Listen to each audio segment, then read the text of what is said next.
Welcome back to the Gold Factor podcast, your guide and gateway to a life of purpose and fulfillment. I'm your host, Bernadette Gold, transformation and high performance coach, here to lead you through another chapter of my audiobook, The Crooked Path to a Charmed Life, a clairvoyant medium's journey to embracing her spiritual gifts. Now, remember, each episode of season 1 is a new chapter in the book as we traverse the realms of the seen and the unseen. So let's dive in and continue our adventure together. It's time to think bigger, feel deeply, and act boldly. Chapter 11, Returning Home. Before returning to California on my 28th birthday, I reached out to Robbie. I thought about him a lot, but was afraid to talk to him after everything we had gone through. Now a mom, I had grown up a lot since our divorce, yet I still felt empty, like something was missing. We made small talk, catching up on the last few years. He was happy I finally had a child. I asked him if he remembered our promise about getting back together if we were both still single at 30. He became quiet before announcing he had met someone. I told him I was happy for him. I let him know I was moving back to California, and if he ever needed anything, to look me up. He wished me a happy birthday, and we hung up. Still missing him, I accepted the ending.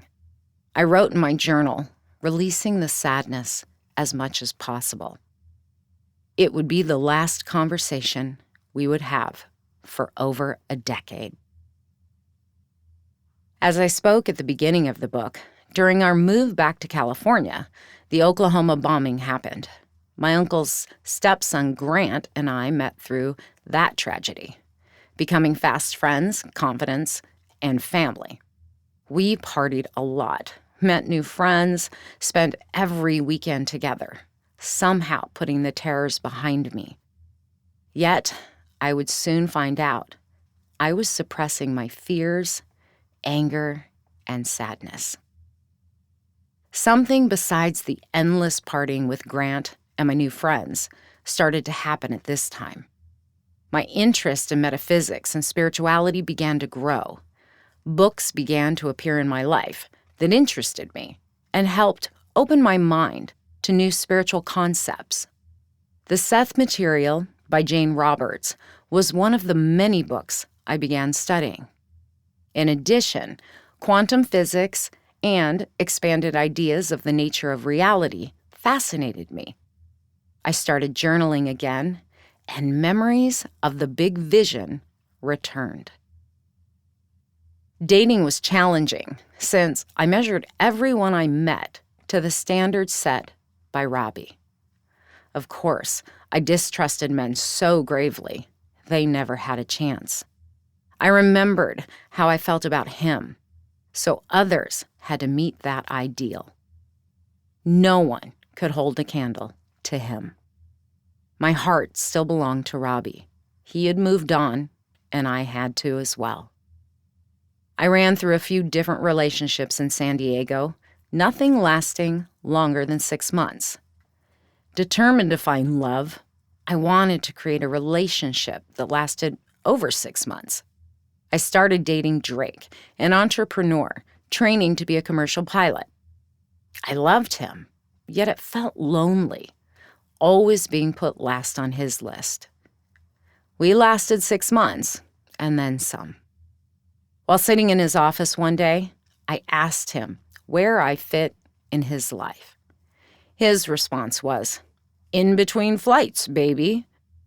He must have seen the shock on my face as he followed that up with, "You won't leave me. You love me." He was right. I did love him. But I was unwilling to accept such blatant devaluing. Without another word, I ran to my car in tears, driving away. That night, in La Jolla, while out singing karaoke, a guy sitting at a table reading a book caught my eye. Brian Thomas was a handsome, wealthy artist. He loved to read and study spiritual books. Brian was a regular at the restaurant, yet we had never met. I was excited when he invited me to join him. Before the night was over, Brian asked if he could take me out to dinner. I explained. I just fought with my boyfriend, but I gave him my number and told him I'd think about it. Drake hadn't called by the next day, but Brian did. He again extended the invitation to dinner. Without thinking, I accepted. I called Drake right away and broke up with him. Just like that, it was over. Brian fascinated me. We would drink wine, and he read Carlos Castaneda books to me. We exchanged ideas about magic, life, art, and music. He was different than most men I knew. Something about him intrigued me, but also scared me. We talked for hours.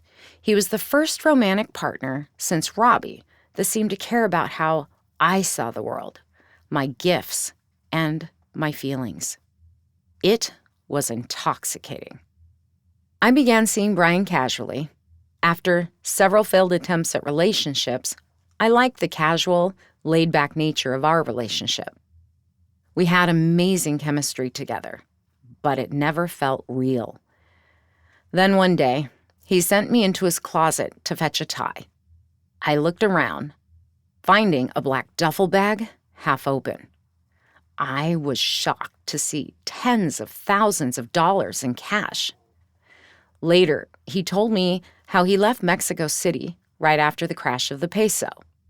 He had owned a thriving upscale hair salon.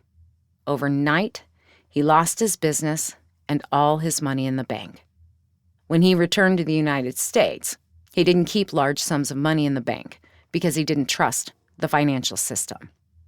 The fact that he even had so much cash surprised me, mainly because he expected me to pick up and buy the wine and cheese before going to his house. I was a single mom. It started getting on my nerves. Brian was partnered in business with a woman in La Jolla, flipping houses. He remodeled them, and they split the profit. He had his eye on an old wooden sailboat he wanted to restore next. He shared his dreams of the future with me. I listened and offered encouragement. Most nights we spent together included a couple of bottles of wine. He drank a lot. Months passed, and I was still singing karaoke in La Jolla at the little restaurant we met. He never took me out to eat after our first dinner. Instead, he would show up at the end of the night to make sure I went home with him. One holiday weekend, Brindy joined me at his house. She liked playing in such an ample space. He made glass bowl sculptures and oil paintings when he wasn't remodeling. Brindy enjoyed watching him paint. We seemed to be getting closer, but something kept me from opening up to him or taking him seriously. One night, out of the blue, he started talking about our future while in the kitchen making dinner. He told me how he wanted me to marry him, that he wanted me to stay barefoot in the kitchen and have a dozen kids like they do in Mexico. I laughed until I realized he was serious. He went on to tell me Brindy would go to boarding school, somewhere posh like France. I started listening intently. I asked why she would need to do that. He explained he wanted her to have a good education. As I pressed further about the hypothetical dozen kids, it became clear. They weren't destined for boarding school. I was to stay home and raise them all, while my firstborn daughter was sent away. I woke up early the next day, gathered our things, and headed for my apartment. Brian was still asleep, so I snuck out as quietly as I could. As far as I was concerned, things were over. I had set Brian up to do voiceovers for phone systems that the company I worked for sold. He was happy to do it, as he had done some in the past. His voice was super deep and sounded authoritative, but sexy. Avoiding his calls at home, I was forced to see him for the voiceover work. He begged me to go to lunch with him, but I made excuses. Feeling guilty, I finally called him. I explained I didn't want to get married, nor did I like the idea of sending Brindy to boarding school. After trying unsuccessfully to get me back, he finally gave up and moved on. I was back to spending my nights and weekends studying metaphysics and spirituality. My mind was expanding, and so was my understanding. The more I learned, the more I could sense, feel into things, and sort myself out. Unfortunately, I wasn't getting messages from the angels anymore. Yet I still thought they guided me. So books on channeling and the Seth material became an obsession. Astrology, tarot, runes, I Ching, and numerology books piled up on my bed. Mysteries of the universe became my obsession. The more I studied, the hungrier I became, wanting to fill myself with knowledge. Before long, I composed stacks of spiral notebooks filled with notes and journal entries. One day, a thought stream began to develop in my mind. These thoughts were not my own. Pictures, words, and metaphors filled my mind, creating a massive internal shift in how I perceived life. I began furiously taking notes as the information poured into me. I wasn't sure what was happening, but I knew something within me was changing, remembering, waking up. Chapter 12. A Cry for Help. Finally, in elementary school, Brindy was making new friends, feeling more secure, discovering herself. I was working as a marketing coordinator and executive assistant for an electronics firm. The intranet was growing, and the internet was born. Digital marketing was emerging as a new way for companies to find customers. Work was challenging as I took on 2 separate roles. Taking work home became routine. Late at night, I worked on graphic design and copy as the company began to embrace the World Wide Web.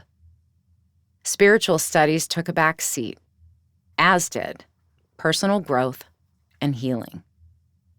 Brindy was enrolled in a magnet school focused on music and the arts. She was bused to her school from home, then dropped off at my office in the afternoon. She spent hours working on drawings as I worked. I had no child support from her father as he disappeared after our divorce. It was solely up to me to feed, house, and care for us. Brindy was becoming very independent, stubborn, and her behavior was changing since she'd entered grade school. Her new attitude was reflected in how she talked to me. She started getting a little bossy, if not unruly. Granted, I held massive guilt over what her dad had done to her. I had indulged her with toys, special treats, anything I could to make her happy and make myself feel better. Unfortunately, temper tantrums were often happening, escalating into throwing things and screaming at me. Mornings were spent struggling to get her ready for school and onto the bus. Each morning at the bus stop, she waited at the back of the line to get on.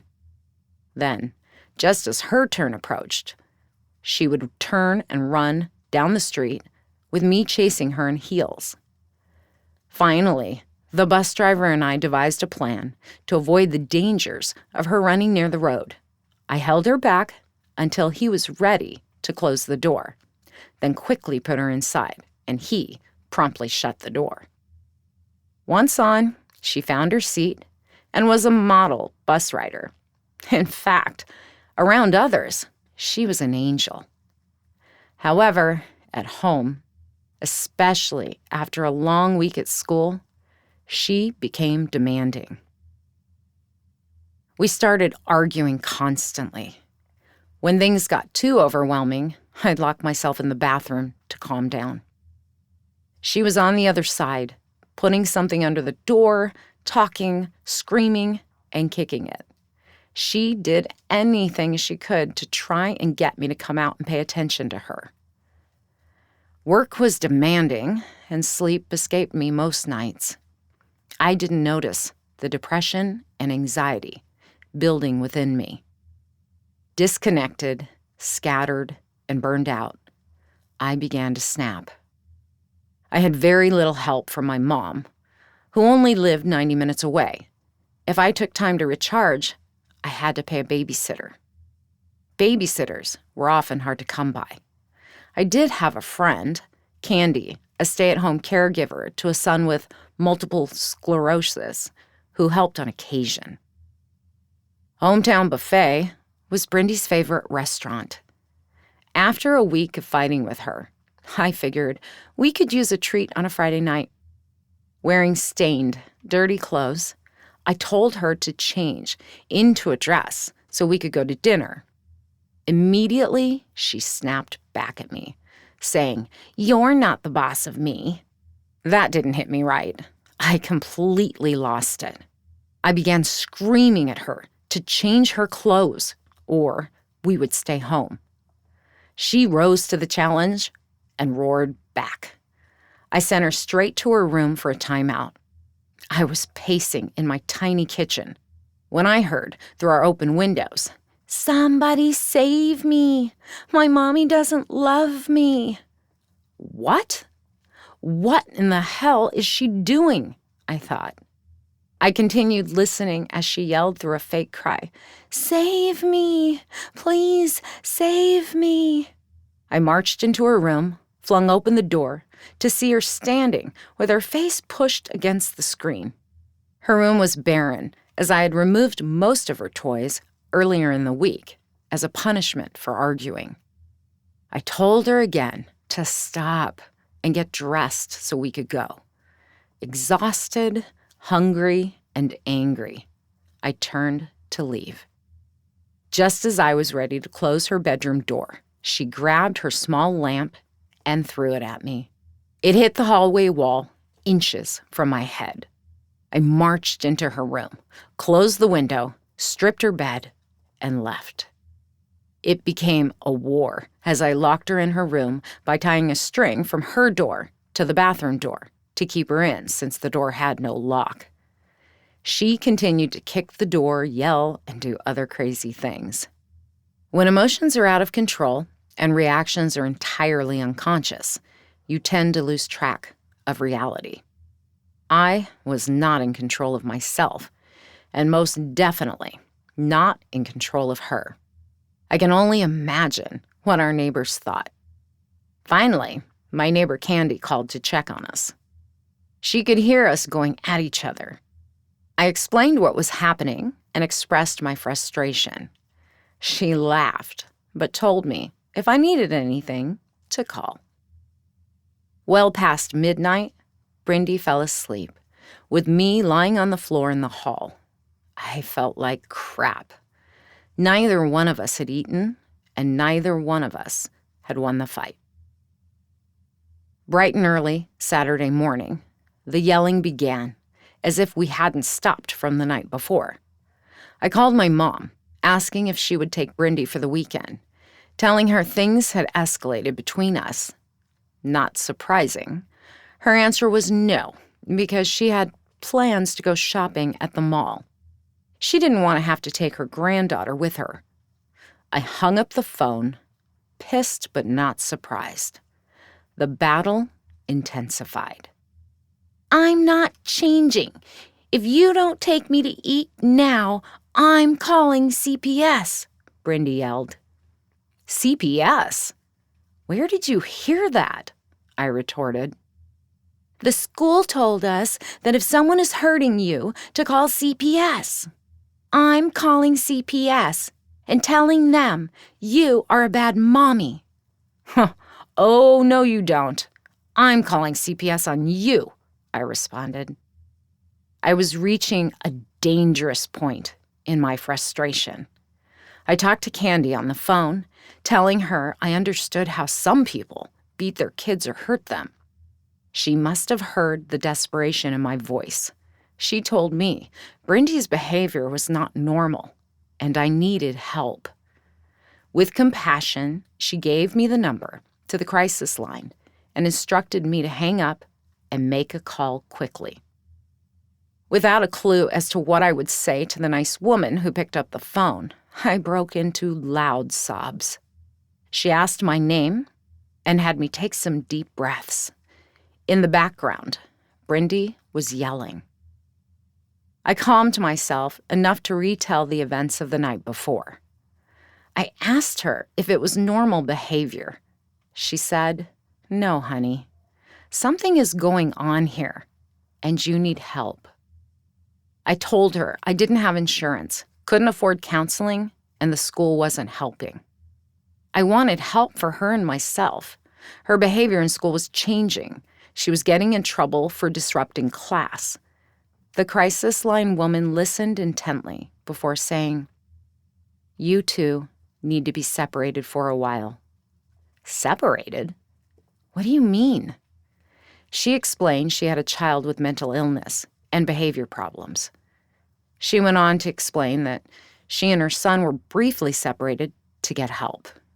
Assuring me that it all worked out for her, she asked if I had family nearby.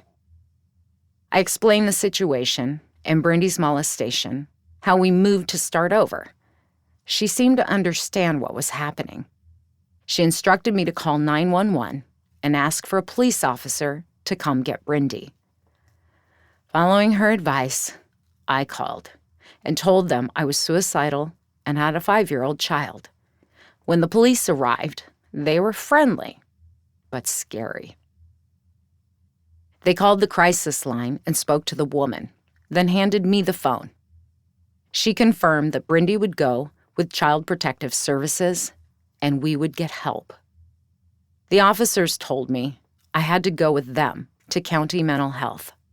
A second police car arrived, taking Brindy into protective custody. I was placed into the back of a sheriff's car and walked into County Mental Health. Plain, dull green walls, worn out from years of use, lined the County Mental Health hall. I suddenly felt like I was in trouble. While I hadn't done anything wrong, I felt like a criminal. The on-call psychiatrist prescribed Zoloft and Xanax before sending me home. I had no way to get home, so I reluctantly called Drake for a ride. He asked what happened. I tried to tell him as briefly as I could. He wasn't surprised because he knew I was having a hard time with Brindy. On the drive home, he said I had scared him when we were together, mentioning that I had felt I had a dark cloud of shit that followed me everywhere. Then, without emotion or empathy, he pulled in front of my apartment, telling me to get out, and took off. Once inside, I found the card with the phone number to call and talk to Brindy. I wanted to call the crisis line woman first. She wasn't in, but I left a message for her to call me back when she returned. Then I called Brindy, reaching Brindy quickly at the temporary holding center. Surprised, she excitedly told me how it was a fun summer camp. Knowing she didn't understand what was happening, I explained she would have to be away from me for a while. She didn't mind, saying she liked where she was. It felt like I was out of body, not comprehending the seriousness of what was happening. I told her I'd call tomorrow and for her to have fun.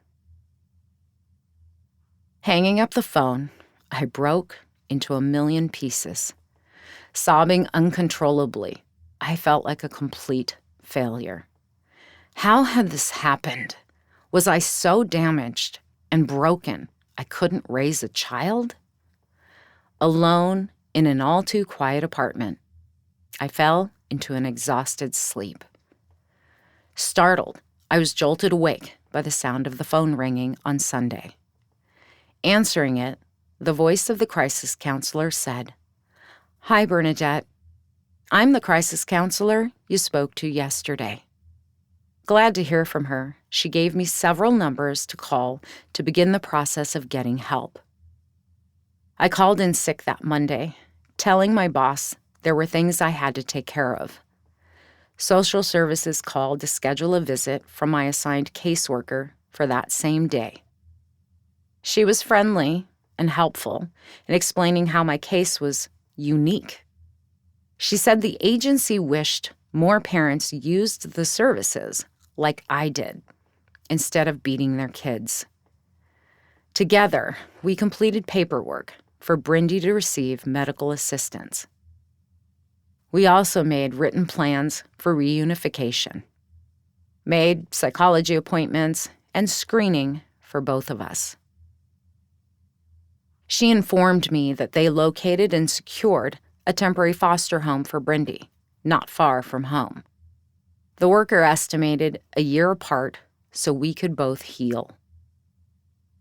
As part of our treatment plan, a screening was scheduled for Brindy to test for ADD and learning disabilities. Finally, someone was listening. The 20-minute screening turned into weeks of repeated attempts since she couldn't focus long enough to get through it.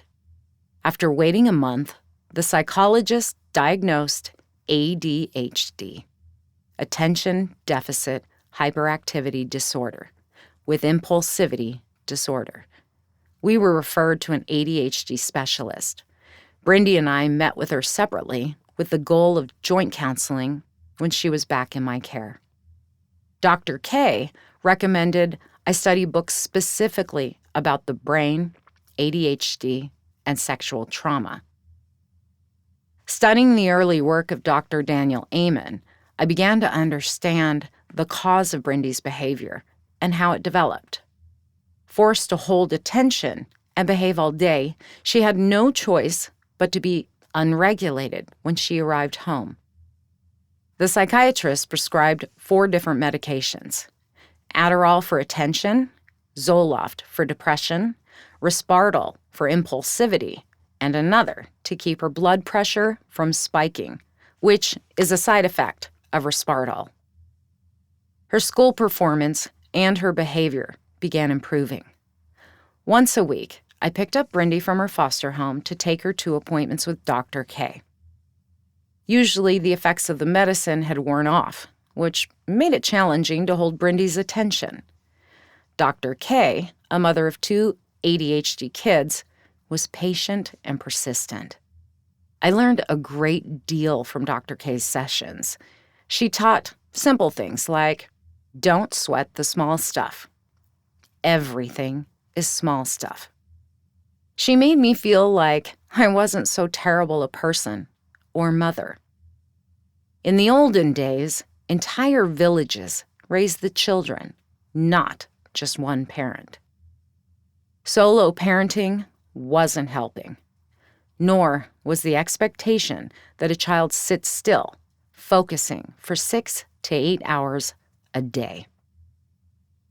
Time marched on as Brindy and I worked our way through the maze of living separately. I'd gotten a new job as Director of Business Development in downtown San Diego. The location allowed easy access to Brindy's foster home and Dr. K. During one of our visits, Brindy told me her grandmother had taken her to McDonald's. My mother and I were not on speaking terms. I was informed by the social worker that my mother was very critical of me. No surprise. Mama told the worker that I was a lost cause, and she intended to fight for custody of Brindy. Custody? Are you kidding me? Hanging up the phone, I was furious, thinking, the woman who had to shop the weekend this whole mess started, now, wants to save my child from me? Fucking genius, I screamed. The things Mom told social services about me resulted in supervised visits. Grandma's visits continued for a few weeks as we approached our first court hearing. The foster mom, concerned, told the worker and me that my mom told Brindy I wasn't coming back for her. Until that restriction, I visited twice a week and took Brindy to her appointments with Dr. K. Now, limited to only supervised lunch visits, the foster mom had to take Brindy to her psychology appointments. Dr. K spoke up for me to social services. She divulged my childhood abuse from my mom with my consent. Social services interviewed Brindy and the foster mom, confirming my mother had told Brindy I wasn't coming back for her. Concerned that she would be emotionally damaged, they remanded my mother to supervised visits and removed supervision limits from me. I was astonished at the lies my mom was telling during the first court hearing. My brother sided with her. No one had been around her or me much since moving to California, yet my mom was determined to take custody of my daughter. I was grateful the court was able to see through the bullshit. The judge in the hearing went over the half-inch thick file and said, "Most cases that come before me are full of reports several inches thick. Your case is the smallest I've ever seen. I commend you for knowing your limit and loving your child enough to get help. Continue following the recommended counseling. I'm sure you and your daughter will be reunited quickly." For the first time in months, I felt human again. Maybe I wasn't the worst person on the planet after all. Perhaps I wasn't all the things my mother had said either. I did do the right thing. I missed my daughter tremendously, but I knew we were getting the counseling and help we needed. Dr. K was teaching me patience and tolerance. I knew with continued work, Brindy and I would heal. Throughout the last 21 years of coaching people, I learned an interesting coincidence. Many of the clients that came to work through past sexual trauma were diagnosed with ADD or ADHD. So I began to note the link and ask Spirit about it. From my limited understanding, the brain has to shut down certain areas to suppress the traumatic memories. It does so to allow the person to move on with life until they can process or heal. Sometimes the brain shuts down the parts that control impulses, focus, and attention. Since the time of these events, PTSD has been discovered and added to the DSM-V manual. Thanks for joining me on this episode of the Gold Factor podcast. Want some free resources? Well, join my Facebook community, a group of heart-centered, ambitious individuals just like you. Just go and visit the link in the description, or you can go to facebook.com/groups, The Gold Factor. And remember, if you're enjoying the book so far, follow the podcast. Leave a review. I'd really appreciate it as we're launching and growing the podcast. And share it on social media. All right, I'll see you in the next episode. Have a great day. Be blessed and be a blessing.